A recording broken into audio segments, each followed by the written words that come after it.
Hello, good morning. So dahil day 2 natin ngayon dito sa Amsterdam, maaga tayong gigising kasi nga gagala tayo. Pupunta tayo ngayon sa Anne Frank House at nandito na ako. Maaga akong dumating mga be. So 11 a.m. pa yung ticket ko pero 9 a.m. andyan na ako. O diba? Basta sa galaan, ang aga talaga niya, be. Very early bird ang person. Diba? Okay, mahaba pa yung pila so dahil may time pa naman ako, pupunta ako ng Chun. Pumili ako ng rib eye bulgogi. So, nire-recommend ko to once na pumunta kayo dito sa Amsterdam. Bumili kayo dito. Ang sarap nito guys, legit. Kinain mo siya ng umaga, tanghali, hapunan mo na yan siya. Kasi nagtitipid ka naman 'di ba kapag nagta-travel. So, yan, bumili ka niyan. Sa labas to ng church kasi sa Anne Frank House doon may church nakatabi. So, diyan niyo siya makikita yung kanyang statue.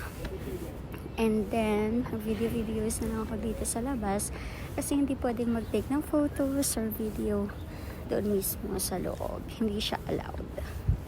Okay, video. Yan yung front ng Anne Frank House. Ayan. So, sa front yan, may kanal. May dumaan dyan na boat tour. Video ka lang dyan muna. Dyan dumadaan yung mga nag-boat tour. Ayan. Parang Hawaiian style yung kinuha nilang boat tour. Pwede kayong mag-boat tour, mag-book kayo online sa Klook. And then, of course, hindi tayo nagpapatalo, di ba? Day 1 ko yan, hagardo pa ang first son, nag-motor agad. Di ba? Kasi nga, dapat sulitin talaga kasi nabayaran na. Hindi pwedeng hindi puntahan, be, kahit pagod na pagod ka, be. Puntahan mo kasi nabayaran mo na. Di ba? Patayan kasi to kapag gagala eh. So, ayan. Yan yung view. Yung kinuha ko yung may crystal.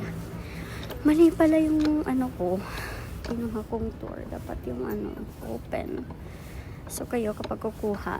By the way, tapos na ako mag-boat tour. Lakad-lakad na lang ako dito. Kasi uuwi ako ng maaga. Kasi pagod na pagod ang first son. Alam mo naman, trentahin na tayo. Ayan yung view. Oh, tama na. Uwi na tayo. Ayan. Yung dyan, mga mall yan dyan. Pagkainan. Tapos, nandito na ako sa station Rukin. Maghabang tayo ng train papunta sa ating hotel. Yan, si Kuya nagtutugtog ng piano. You can donate if you want.